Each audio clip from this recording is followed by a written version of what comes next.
Today's webinar will cover health plan design, including cost-sharing charges in marketplace plans, eligibility for cost-sharing reductions, and how plan design affects consumers' costs. It will also include information on the expansion of Skimpy plans. Today's presenter here at the Center on Budget and Policy Priorities is Sarah Lueck, Senior Policy Analyst. And with that, I'll turn it over to Sarah. Thank you, Ina. Hello, everyone. It's good to be with you today. I'm looking forward to sharing this information with you and taking hopefully as many of your questions as we possibly can. I'm going to start with some very basic elements of plan design. This is probably going to be very familiar to a lot of you, but before we go beyond the basics, I do want to start with the basics because plan design can get very complicated very quickly. So first, very basic thing to know is that premiums are the monthly cost that a person pays for their plan, and there are also cost-sharing charges associated with these plans, and those are the amounts that the person will pay as they're using their benefits that are covered by the health plan.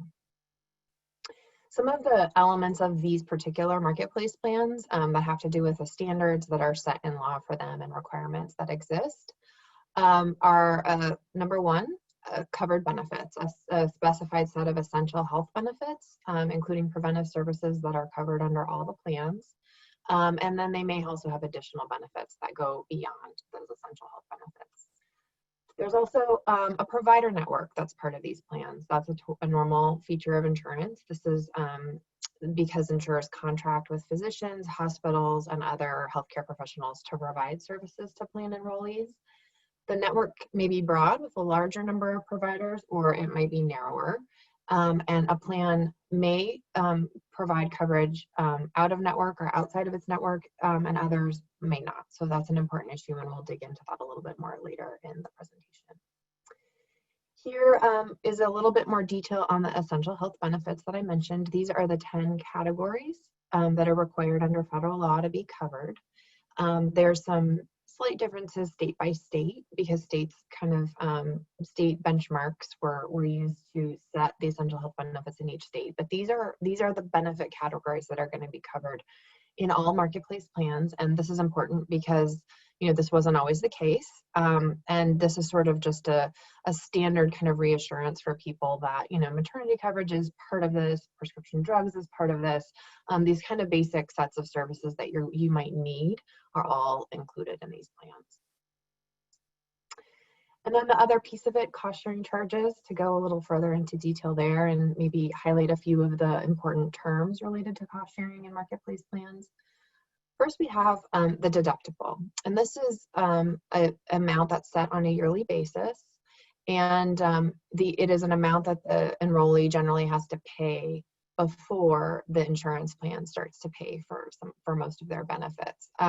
In some cases, you'll see services under a plan that the deductible doesn't apply to, but big ticket items like hospitalization, that sort of thing, would be subject to the deductible in almost every plan that I've ever seen. Co-payments are a dollar amount for an item or service that enrollees must pay. So that would be like a $5 copay when you pick up a prescription, or a $25 copay for a physician visit. It's a flat dollar amount. And in many cases in these plans, the co-payments apply even if the person hasn't yet met the deductible. So the deductible is usually a relatively large amount and the co-payments are relatively small. So that can be helpful if people are able to pay co-payments for services that they use commonly and don't have to first spend a large amount of money before that happens. Co-insurance is another feature that you'll see in terms of cost sharing charges in these plans. That is a percentage of the cost of an item or service that an enrollee will pay. And so an example of that would be if you have to pay 25% of the cost of a specialty drug, that's in a co-insurance rate. Or if you have to pay 50% of the cost of a hospital visit, that would be another example. All right, so maximum out-of-pocket limit. This is an important feature in marketplace plans and in health plans in general, because it helps protect people from really high out-of-pocket costs when they experience catastrophically high levels of spending, like a hospitalization and things like that. So this is a protection that puts a cap on the amount that an enrollee must pay in cost-sharing charges each year. So like the deductible, it is set on a yearly basis. It applies to in-network services under the marketplace plan, so not something that the person received out of network. And it is not the amount that they have to spend each year under the plan. It's not like you have to spend this or you're definitely going to spend this. It is a maximum of what you will spend in terms of your deductible, your co-payments, and your co-insurance under the plan during the year. This is set at the federal level and by year. So for 2021, you can see there in the first box that the individual out-of-pocket limit is $8,550 for the year. And that is a protection that exists for each individual in a family plan. For example, if more than one person is enrolled, no individual in that plan can pay more than that amount.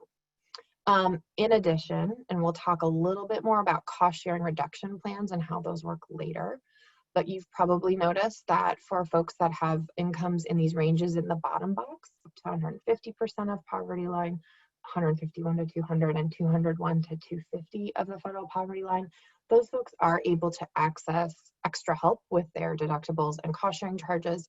And so for them, the out-of-pocket limit of $8,550 is cut back significantly to much lower amounts. And you can see those listed in the box there.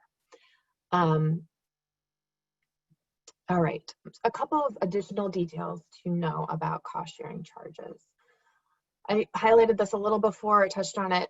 Some services may be exempt from the deductible. That's like a term you might hear for that is first dollar coverage might be available for something. And some examples of that you might see in marketplace plans are that perhaps the insurer is going to cover 2 physician visits and charge the enrollee a copayment, maybe $10 or $25 for each visit, rather than making them spend, $5,000 of their deductible amount or $7,000 of their deductible amount before they're able to access those services for a copayment. Or they may get generic drugs with a copayment and not have to pay that deductible first.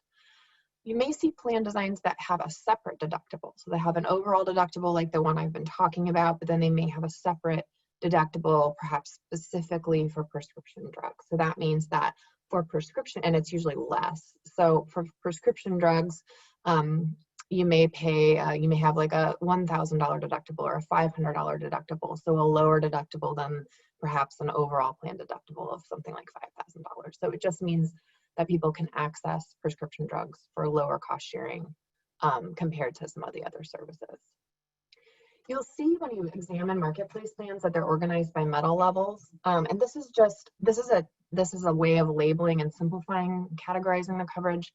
And it's connected to the actuarial value, which we'll also talk a little bit more about on the next slide. That's a technical insurance term that for purposes of the marketplace has been translated to these metal levels. And the more valuable the metal, the more cost sharing help the plan is going to provide to the consumer, the less the consumer is going to have to pay out of pocket in general for their services. In addition, usually as the plan gets more generous and the coverage is more generous, generally the premium is going to be higher. So, a bronze plan generally will have a lower premium than a gold or platinum plan, but it also is going to have, the bronze plan is going to have a higher deductible, likely a higher set of cost sharing charges compared to those more generous plans that also have higher premiums. So what is actuarial value? This is something you don't have to think about very much, I don't think, but if you're interested in knowing what it is, it's nice, I think, to just get it out of the way. It is, as I said, a technical insurance term. It is a way that insurance companies have traditionally used to estimate and compare the generosity of plans, and it's part of the Affordable Care Act, and it's the way that the standards were set around the marketplace plans. And the metal levels that I just described. So to calculate an actuarial value, what an actuary will do is assume that a typical population enrolls, and so you can see our little typical population over there on the right-hand part of the slide. That's a group of people that have varying levels of health needs and that sort of thing. The experts would estimate the percentage of cost that a plan would pay for that group's covered services and use that to kind of compare what another plan would pay for the cost of that same population. So in this example, if a plan pays 70% of the cost of covered benefits of this typical population, that would be considered a silver plan. And then if we're going to categorize other plans and other metal levels, we're going to use that same typical population and just show the differences between how the plan treats their costs and how much more the plan would pay or less the plan would pay for a general population. It can get tricky sometimes and it can get confusing. So the red box is sort of a disclaimer. Actuarial value does not represent what the plan would pay for any particular individual. So it's not like if my costs are X, I'm going to get 70% of them covered by the silver plan. It's not going to tell you that level of detail because the out-of-pocket costs that I'm actually going to need to pay under a plan depend on what care I'm going to use, especially. And also AV, actuarial value, does not determine what specific benefits or prescription drugs are covered. So there's things that are important to know about a plan that are not really part of the actuarial value calculation. And it also is sort of separate from the provider network. So it's just generally a way to know how generous the plan is and compare it to some of the other plans that are available. So let's look at how actuarial value translates into plan designs, right? And what the differences might be between different plans, both at the same actuarial value and at different actuarial values. So here you can see on the left-hand side, there's this bronze Cigna plan, which has a 60% AV. That's what bronze means. And this particular plan design, the plan has met the standard to be a bronze plan. It has a $7,000 deductible. It has an $8,150 out-of-pocket maximum. And then you can see it has an array of different cost sharing in the other bronze box. Compare that to another insurer's bronze plan, and you can see that there's some significant wiggle room in terms of how insurers can set their cost sharing within the same actuarial value. So that's just to say, you know, when you look at bronze plans, you're going to see some that have different deductibles than others, right? So in this case, the Kaiser plan has a $5,500 deductible compared to that $7,000 deductible. And that you can see there's other variations in the cost sharing. So that being a bronze plan doesn't mean you're going to know for sure what the cost sharing is going to look like in those plans, and it's still going to be important to kind of look at some of those details below the surface and see what might be best for a particular client. On the right-hand side, you can see an example of a silver plan, and you can see that that deductible, for example, $6,500, is less than the Cigna plan, right? And the out-of-pocket maximum in this case happens to be the same. You can also see that there's some more generous coverage in terms of co-payments. So in the silver plan, you're able to get $4 prescription of generic drugs and $20 for primary doctor. Those are probably lower than the 40% cost sharing that you see on the left-hand side. So a more generous plan that's probably going to have a somewhat higher premium, at least the sticker price premium. And then you can see here a very different silver plan design with a significantly lower deductible than the other one, and slightly higher cost sharing. So this is all just to say that insurers have a lot of flexibility within these AV levels and these metal tiers to set their cost sharing, and you just have to pay attention to the details. The other thing to know about how cost sharing works is it unfolds during the course of the year, right? It doesn't all land at once. You don't, you sort of have to deal with your deductible first, and then the other cost sharing kind of, you have to deal with that later during the year. So we thought an example would maybe be helpful to sort of show how it all fits together. This is a simplified plan design, Health Plan Y. This is Carla. And you can see here, we're assuming in this example that Carla is going to have $13,000 in total health costs for the year. So what happens is that initially the event happens, it's probably a hospitalization or something fairly serious based on the cost here. And Carla initially is going to pay 100% of the charges, right? She owes the deductible for the initial cost. So her $5,500 deductible has to get exhausted first. And then she also has, in this event that happens, $75 in copays.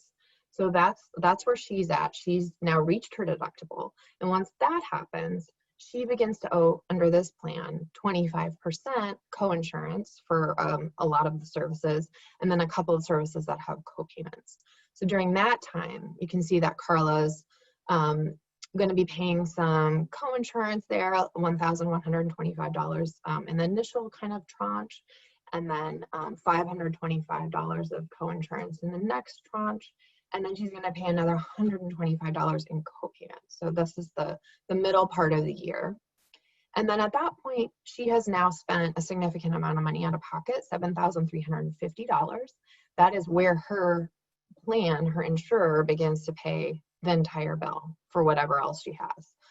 So the remainder of the $13,000 is going to be the responsibility of the insurer because she has that plan. And the rest of the year, she's going to be paying nothing for covered services that are in network.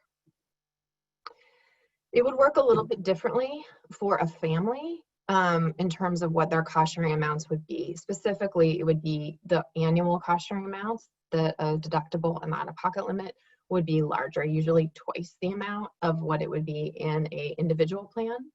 But the individuals are still protected by that federal requirement for an overall out-of-pocket limit that is allocated to each individual.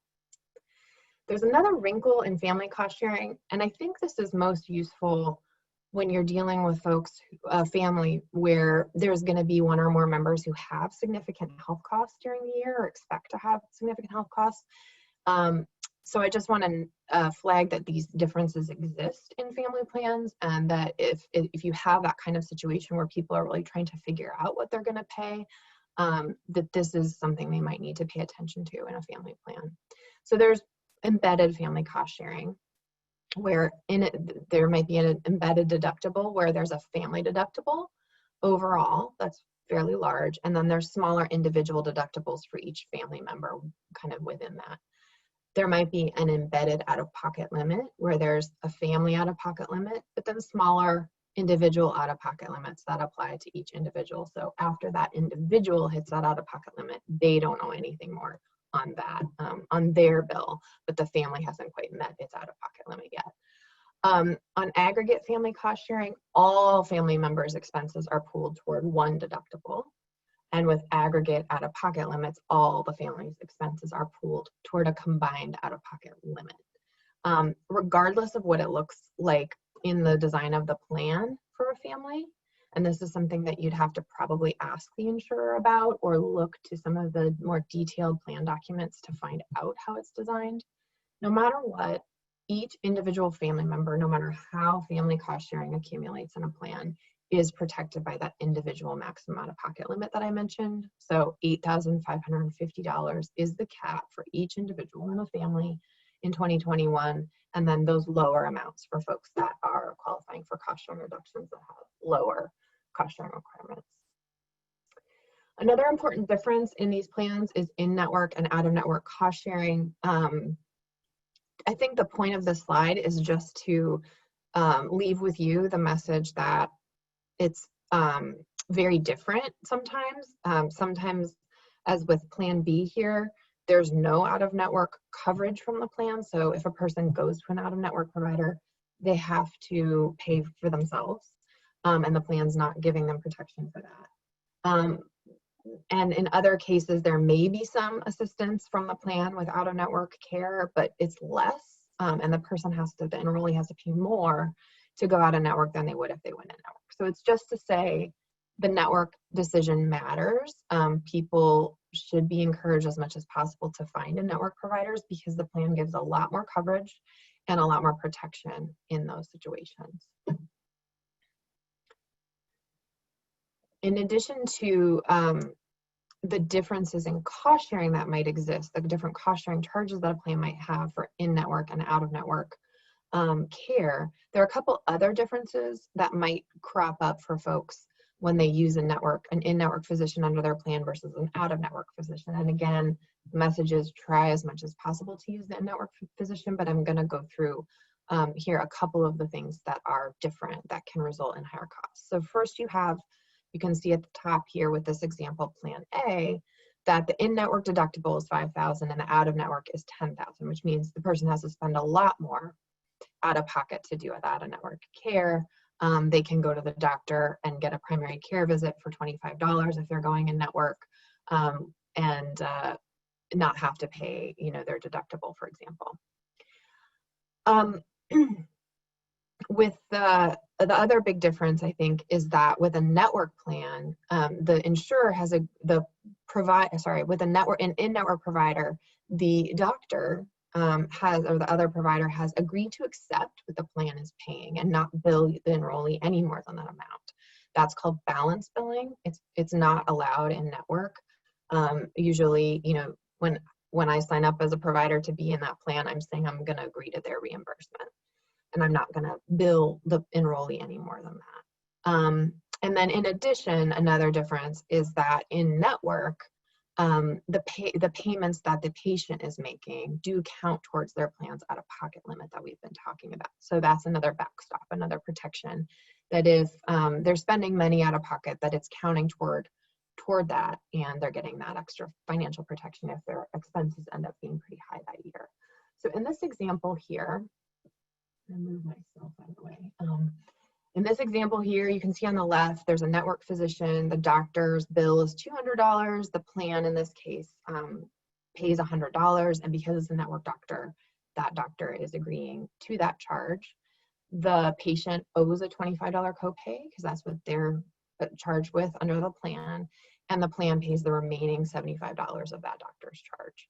And then what that patient has paid, the $25 copay, counts toward their overall out-of-pocket limit for the year. On the right, where the patient goes to the doctor and the doctor's bill is $200, but it's an out-of-network physician, the plan pays its allowed amount, $100, but the plan allowed amount is $100. The plan is only going to pay $50 in this case because of the differences in the cost sharing, and the patient is going to owe $150, and that $150 does not count towards the person's in-network out-of-pocket limit, which means they're not protected. It's not counting and adding up for them over the course of the year. Many people who are enrolling in marketplace plans are going to be eligible for cost sharing reductions. This is a very important feature of these plans, and it's good to understand kind of how they work and how people can access them. Cost sharing reductions are a federal benefit that reduces the out-of-pocket charges that enrollees pay for the covered medical care under the plan. People with incomes up to 250% of the poverty level are eligible for cost sharing reductions, but in order to access them, they have to enroll in a silver plan through the marketplace. On this chart here, you can see the 3 levels of cost sharing. So standard silver is without any cost sharing reductions. That's kind of the plan that anybody would see if they haven't qualified for this extra help. And they would get the 70% AV plan, silver plan, and these are kind of some basic cost sharing that they would see, or sorry, their out-of-pocket limit that they would get. And then with a little lower income, they get a slightly higher actuarial value plan, a little bit lower deductible, right, and a little bit lower out-of-pocket cap. And then the CSR plan here, for the level 2, again, a little bit more generous coverage, lower cost sharing for the enrollee based on their income. And then the kind of most generous level of cost sharing reduction is for folks who are up to 150% of the poverty level, and their plan is 94% AV, which is great. Actually, it's great coverage. It's still obviously very expensive for folks at that income level to meet some of the cost sharing charges, but the deductibles in these plans are quite a little bit lower than the other levels. Here's an example of how this looks in some real plan designs. So without any CSR at all, just a regular silver plan, this is what it would look like. $4,600 deductible, $7,300 out-of-pocket cap. If you had a slightly lower income, you would be able to access through the same silver plan. It would sort of be transformed into this plan, which has a lower deductible and a lower out-of-pocket cap for you during the year. In this particular case, the cost sharing is the same for the services that are highlighted here. If your income is a little bit lower than that, you get an even more generous plan when you enroll, again, in the same silver plan. But it's just, this is what it's going to look like for you if you qualify for the cost sharing assistance. Your deductible is going to be significantly lower. You're going to have some lower cost sharing copayments for your services that you might need, in addition to the out-of-pocket cap that's lower. And then again, the next level, 94% AV, you can see, you know, a $300 deductible, significantly lower than what you would get if you didn't get a cost sharing reduction. And then really nominal costs for getting a generic drug. So that can be extremely helpful for folks that are at this lower income levels. I'm going to actually skip. This is another example of, I'm not going to go through all these, but it's another example of how a different insurer, different plan would maybe design the same, you know, levels of cost sharing reduction. And then let's compare the two. Here, you can see that, you know, for the same poverty level, which is under 151% of poverty level, the same actuarial value, 94% actuarial value, the plans do look somewhat different in terms of the actual cost sharing that the enrollee would pay. So this is just to say that even for folks that are getting cost sharing reductions, they should be aware and looking at some of these charges, because they will, just like somebody who's not getting help with their deductibles and other cost sharing, those folks will see some differences depending upon what plan they choose.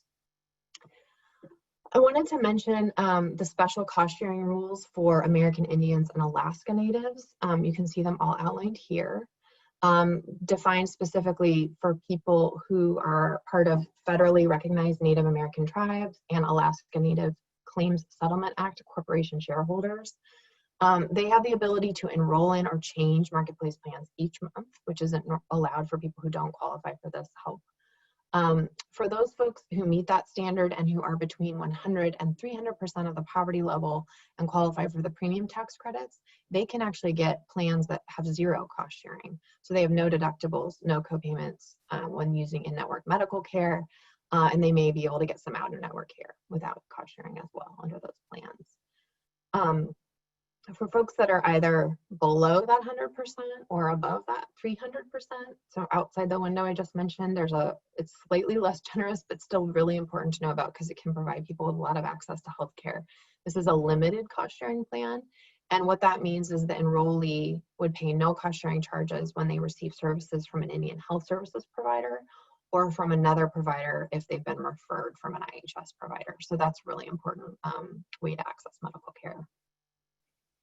So Skimpy plans, these are not my favorite thing to talk about, but I do want to make sure folks know that this is an issue, that you may see clients, you may already be seeing clients who have signed up or who have Skimpy forms of coverage that do not meet the ACA standards and that do not provide all of the things I've just been talking about. So there's a bunch of different types of plans that fall into this, and I'm going to talk a little bit about that in a second. But just to say, they may be exempt from some of the insurance market standards and consumer protections that we're familiar with in the marketplace context, or all of those standards. Some of these plans might charge higher premiums because somebody's older, because of their gender, because of their health status. The plans may deny coverage based on pre-existing conditions or deny claims that people file who have had pre-existing conditions. And the plans may not have coverage of essential benefits. So that list of comprehensive kind of categories that I mentioned early in the webinar, those may not and actually are almost never completely covered by these kinds of plans that I'm about to talk about. So some of the common types that we see are short-term limited duration plans. Those plans have been increasing enrollment since a federal rule change that allowed them in many states to, allow them in many states to last for longer than a limited amount of time. They can last up to a year and perhaps be extended in many states in the country because of a federal rule change. There's association health plans where, you know, they're sold through an association. Yeah, I'm not going to talk about that one too much. It's a little bit confusing. There's healthcare sharing ministries that aren't even health insurance. They are really a way for a group of people to kind of pool together their funding, pay into a system, and then have their claims covered. But that's not insurance. It doesn't agree to cover the needs that people have necessarily. So people have run into problems where things that they need that might not be covered, and they may have some of these limitations and missing benefits and things like that that are not allowed in ACA plans. Another type of plan that's out there, other limited types of plans, one is an indemnity plan. That is a plan where it's setting kind of dollar amounts for how much it will pay out on different things. So it might say, we'll pay $1,000 a day for a hospital stay, but no more than that. Or we'll pay $50 for your doctor visit, but no more than that. So it's it seems like good coverage maybe to some people, and it has a pretty low premium associated with it a lot of the time, but it offers really limited coverage, and particularly because people don't usually understand, don't have in their minds, you know, how expensive healthcare services can be. They might not always realize it up front. And then in some cases, indemnity plans or short-term plans or other kinds of limited benefit plans might be bundled together. They might be bundled with disease-specific plans or discount cards and other drug discount cards and other kinds of products that are all bundled together. So that for the enrollee, they might seem like insurance, that's sort of like what you would want to see in the ACA marketplace, but they're not the same. I'm not going to go through this chart, but I think it's a good reference to kind of go through what are the standards that apply to ACA plans and what is the case with some of these other types of plans that exist. I mentioned there was this rule change in 2018 for short-term plans. They used to last only up to 3 months, but now they can last much longer. So that's resulted in those plans being sold in many states for longer periods of time as if they were comprehensive insurance.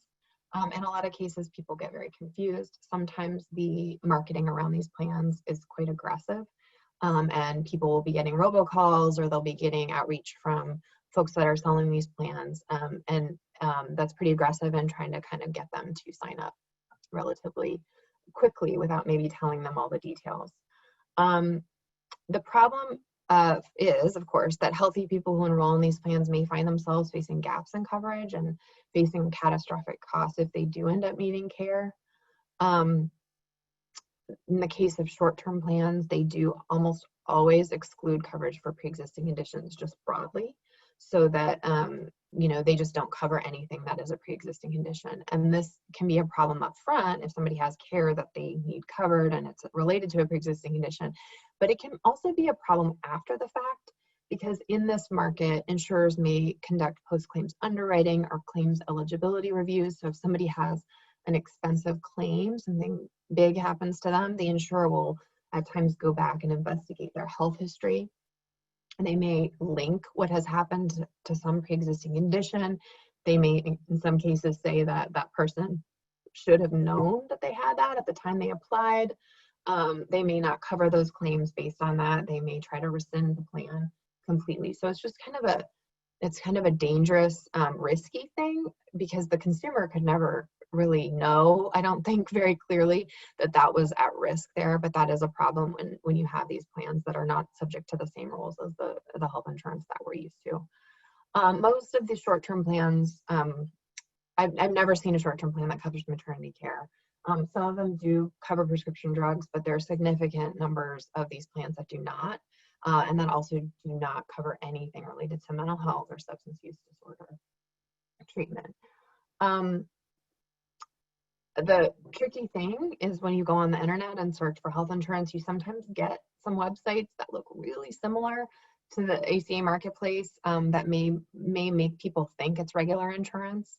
As you can see here, this is just a screen capture of a website that's selling some of these plans. And you can see it has some of the features you would normally expect to see in like a regular ACA plan: the deductible, the co-insurance, there's a premium. But it is not the same thing. And like a clue to that on this particular side is that you can see there's a policy max, $2 million on the first plan, $750,000 on the second plan. That means that's as much as the policy will pay out for that person, which is not something that's allowed to exist in ACA plans. So here you can see some examples of what I was talking about before. There's the short-term plans that have these dollar limits on how much will be covered. That is also a feature of other limited benefits plans, indemnity plans, and other types of plans that you might see people getting advertised, or that you might find folks have enrolled in, maybe mistakenly. There are these broad exclusions of pre-existing conditions that just basically say this plan isn't going to cover anything that's related to your pre-existing condition, and those can be quite broad. These are examples of plans that don't cover prescription drugs or maternity care, or mental health or substance use disorder treatment. This is a map to show you that states have the authority to protect people against short-term plans and these other kinds of limited benefit plans. Some states have taken steps to either ban short-term plans or to restrict them back to the 3-month time limit so that they look more different from the regular health insurance, and you can only have them for a pretty short period of time. So that's the purported reason for having these plans around, is that they help people fill gaps between other types of coverage. And so some states have said, well, let's make sure that they really are limited to that. But still, all the states that you see there in yellow allow short-term plans to last 11 months or longer. So they may well be kind of a burgeoning market, and they may be a market that's particularly confusing for consumers.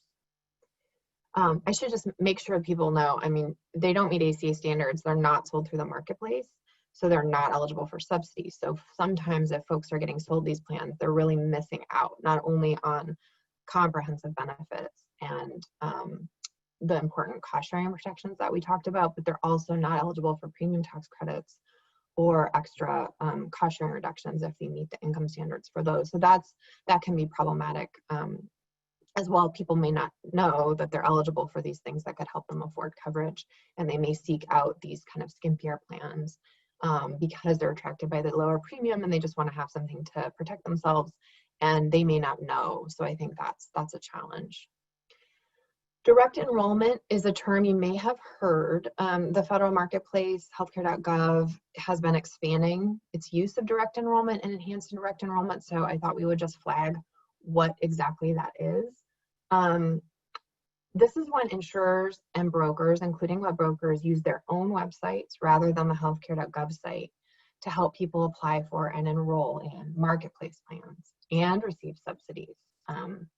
So with direct enrollment, the consumer will go through the web broker or insurer website process at some point, but they are sent to the FFM for an eligibility determination on their premium tax credits and their cost sharing reductions, and then they're sent back to the direct enrollment site to do their plan selection and enroll through whatever that entity is that they have been working with. With enhanced direct enrollment, which is somewhat newer, the insurer or the broker can keep the consumer at that site that is not healthcare.gov for the entire process. And there's a number of issues that we've seen with these processes and with some of these websites. So just to mention one, some of them sell short-term plans and other subpar plans. Federal rules bar these types of plans from being displayed alongside regular marketplace plans, which are known as qualified health plans or QHPs. But sometimes the direct enrollment or enhanced direct enrollment sites promote those plans really heavily. So it's very easy for consumers to fall into a situation where maybe they're distracted and they end up signing up for a different type of coverage than they intended. These are just some tips. I mean, I think, you know, it's good to kind of spread the word about ACA plans and what's good about them, as I think everyone on this call probably knows.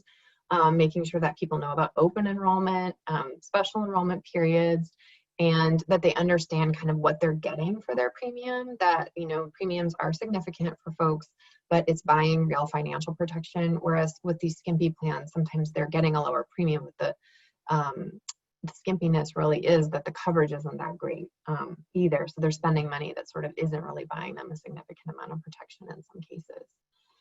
Really driving people to use the marketplace website and continuing to use it to help folks, you know, is really important. That can help consumers avoid kind of confusion that happens with direct enrollment. And then being a little bit of a feedback loop, both for us, if you're hearing things that are really problematic, and for like the regulators in your states or other consumer folks that might be interested in knowing, you know, about insurers that are, or brokers or plans that are problematic. What are you hearing from consumers about their experiences? when they enroll in these plans or when they're sold these plans, and really passing that information on, for example, to insurance regulators if you think there's some potential fraud or misinformation or confusion going on. Sometimes that can really help to get the word out. Maybe they will put out alerts so that more consumers can be protected from making mistakes and ending up in a plan that isn't good for them. And we're happy to take stories as well, just because this is an issue of constant concern, and we know that you all are on the ground and you may be hearing before we do about some of the problems that people are facing. Here's some resources that talk about and links that talk about various issues that I've covered today. And I think with that, I'm going to turn it back over to Ina.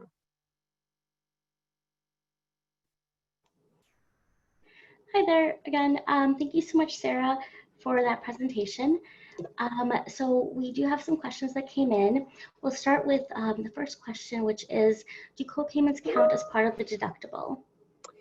So usually that is the way that it works. Usually the way that co-payments work is that they do not count toward the deductible. So they're sort of outside the deductible. That's normally how it is. But I think with any plan, you kind of have to, once you've signed up for it, or hopefully before, you've looked into some of those details. But generally, the way the copayment works is that, like, if my deductible in my plan is $5,000 and it costs me $10 copayments to go see the doctor, I'm just paying those $10 copayments. And usually they're counting towards my annual out-of-pocket max at the back end, but I believe not toward the deductible on the front end. Great. When looking at a plan, if the copay doesn't have the words "after deductible" written underneath them, does that mean the copay is the only amount the patient pays? So if the copayment is due after the deductible, if it says after the deductible, then that means that you have paid the deductible and then you've paid your copayment. So you do owe the deductible in that instance first. If it doesn't say that, it should mean that that you don't have to pay the deductible first. But again, I think to just be extra careful, I tend to look at the SBC, or the Summary of Benefits and Coverage, that's available through a link on the site. It's the kind of standard form that people can use to compare some of the details of plans. And that in that form, there is a discussion of that issue of kind of what applies before and after the deductible is specified in that chart. So that can be a really easy way to kind of figure the answer out to that question, which might vary from plan to plan. Next question is, are cost-sharing reductions available if someone is applying for marketplace coverage and they turn down an offer of employer coverage that met both the minimum value and was considered affordable? No, so the cost-sharing reductions are for people who are eligible for premium tax credits. So in the situation you described, the person would have had an employer offer and they're not eligible for premium tax credits, so that means they're also not eligible for cost-sharing reduction. Will a patient on short-term or limited duration coverage be eligible for an SEP if coverage ends, or whether it's if it's too costly? No, not usually. I mean, it's possible that some states have done things somewhat differently. I don't know off the top of my head if there might be some rules, but at least under the federal rules, there's no SEP to get into the marketplace. Once your short-term plan, ends, right? Say you bought it for a specific term and then it's over and it isn't yet open enrollment in the marketplace, that would not trigger an SEP into the marketplace. That person would have to wait until the next open enrollment or qualify for some other SEP. And if the short-term plan or other limited plan got to be too costly for the person, like for example, they lose their job and they qualified hypothetically, they would have qualified for a premium tax credit or a better premium tax credit. It doesn't let them in. Again, they would need an SEP in some other way, or to wait until the next open enrollment period to access whatever help they're available for in the marketplace. So I think that is a really good question, actually. And an important thing to remember is that it can really not only kind of confuse people and pull them out of a marketplace where maybe they would have been better off, but it can also make it hard to get back in unless they wait until the next year. Now, I should also mention, especially because a lot of folks might be losing jobs or income right now, you don't need an SEP to enroll in Medicaid or CHIP. So if for some reason somebody's been in a short-term plan and their income is low enough that they qualify for Medicaid, they can get that into that program at any time. When looking at the summary of benefits, how does one tell whether a deductible is aggregate or embedded? Yeah, I'm gonna have to get back to you on whether the SBC has a place. Let's like take a note on this one. There may be a specific place on the SBC where you can look that up, but I'm not certain about it. The place I've usually found it is in plan marketing materials or by asking the insurer what it is, what type of family cost sharing it is. Great. And the next question is, does a cost paid to an out-of-network provider count towards the deductible? It would count. So in some of those examples that we had, let me just, whoops. I'm gonna back up to it because it's a little easier. In some of the examples of different forms of cost sharing, of network cost sharing, going, sorry y'all. All right, here, so,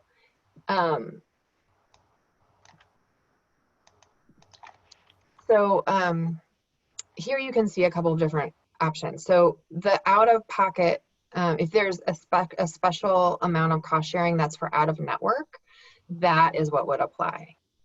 So if there's a deductible, as there is with Plan A, that's specifically for out-of-network care, that is what would apply, not your normal in-network deductible that we've been sort of focusing on when we've been talking today. Again, you might have this sort of more complicated plan design, which you see in Plan C in those set of rows where it's tiered, and the providers would be tiered. So you might have a tier 1 provider or a tier 2 provider. If you ended up with a tier 3 provider, that deductible of $8,000 that you see on the chart is what would apply to that provider. So I guess I would say if the plan covers out-of-network care, there will be most likely a separate cost sharing amount that is not your normal deductible. Great, and we have 2 questions about family versus individual deductible. In a situation with a family of 5, does each person need to reach their out-of-pocket maximum? Yeah, that's the question. Does each person need to reach their out-of-pocket maximum? In order to have the plan completely pay for all of the care? I think that's the question, maybe. So the way that it works, the answer is it depends. It depends on the issue of how family members' expenses accumulate. Do they all go toward their own little deductible and own little out-of-pocket limit, or are they all going toward the same deductible and the same out-of-pocket limit? Those are basically the differences. So, Ina, could you repeat exactly what the question was again? Yep. If there's a family of 5, does each person need to reach their out-of-pocket maximum? So when each person, no one has to ever reach their out-of-pocket maximum, right? That is the amount, that's sort of the backstop amount, just to be extra repetitive, clear about it. Although I don't think this is what the questioner is asking. The out-of-pocket amount is not a number you have to pay. It's a number that is the kind of maximum you could pay under the plan for in-network care. If you had a family of 5 and everybody had a lot of expenses, no matter what, no matter how their cost sharing accumulates under their particular plan, the rule is they're always protected by the out-of-pocket cap that applies to them under federal law, each individual person. So if they're a family that is not receiving any cost sharing reductions, then the magic amount for them in 2021 is $8,550. So even if the family deductible or the family out-of-pocket cap is $20,000, each individual is protected by the 8550. So that is important to know. It's basically when one member of that 5-person family has reached that amount, that member's care is zero, is not, they're not going to owe any more cost sharing for that person's care anymore because of the federal requirement that each individual has that protection. I hope that helped with that. If a person is receiving cost sharing assistance and uses an out-of-network provider, is that person responsible for the balance billing amount? Yes. The cost sharing reductions only apply to the in-network cost sharing. So all of those amounts that I showed you where the cost sharing reduction was reducing folks' deductibles and co-payments and all of that, that was all in-network care. So I think that anybody, even low-income folks who go out of network, are really exposed to pretty high costs. So that's a really important, I think, thing to remember, that those cost sharing reductions offer a lot of help, but the help is in-network help. Great. And in the example with Carla, would she be paying the first $5,500 of the usual and customary costs and not the actual costs of services? That's right. I mean, we did a, it's a really good question. We did sort of a simplified example. We're not getting into, you know, what her overall charges were. We are speaking in this chart about kind of the plans, the costs under the plan. So what the plan's paying and what she's paying, to just sort of illustrate in a pretty simplified way how the cost is shared between the enrollee and the insurer. And is there a family out-of-pocket maximum? Yes. Let's back up to that. I don't think about it as much, but yes, there is. So you see it here. There's a family out-of-pocket limit for 2021. So I used the, maybe somebody noticed that I used a number that was too big. You're very smart, y'all. But it's $17,100 for a family for 2021 coverage for somebody, for a family that's not receiving cost sharing reductions. Will co-payments and cost sharing paid for prescriptions count towards the medical deductible? It depends on the plan. Co-payments in general, just to be kind of simplistic about it, in general, co-payments are not part of the deductible. They're part, but they do count toward the out-of-pocket maximum. And in general, co-insurance, so rather than a co-payment, would be counting towards both the deductible and the out-of-pocket cap. But and I touched on this briefly, that there could be a plan that would maybe have a separate deductible for drug coverage. And so then that would just be a specific detail to know about that plan, that, you know, you may have a lower deductible that applies specifically to prescription drugs. So it's sort of a little bit of a separate track for folks that are using prescriptions before other services during the year. And then I guess I would note another thing. There might be cases where, and maybe some of you all have seen this already, but where a plan will say, well, we'll give you generic drugs, right, for a co-payment, but other drugs cost, you know, co-insurance. So then my understanding is typically even then, the co-insurance is counting to both the deductible and the out-of-pocket maximum, but the co-payment is usually counting toward the out-of-pocket maximum, not the deductible. But again, these are all things that have to be sort of looked at plan by plan. I can't say 100% how every insurer might do it. Great. And one last question. If the out-of-pocket maximum, does that apply for families of 3 and 4, or does that increase for larger families? That is a good question. I am not aware of it increasing. That is sort of the family limit. So I don't think there's any difference for a larger family. I think it's the same. Great. Thank you, Sarah, and thank you everyone for your great questions. As a reminder, we'll be distributing the materials from today's session via email, and we'll post everything to the Beyond the Basics website at www.healthreform.org. beyondthebasics.org. The next part of the webinar series covering plan selection strategies is scheduled for next Tuesday, October 6th at 2 p.m. Eastern, 11 a.m. Pacific. You can register for upcoming webinars on the Beyond the Basics website. You can also find additional resources on the website, including reference charts, guides, and frequently asked questions. If you have questions or need assistance, please email our Beyond the Basics contact email at beyondthebasics@cbpp.org. And with that, we'll bring this webinar to a close. Thank you again for joining us today.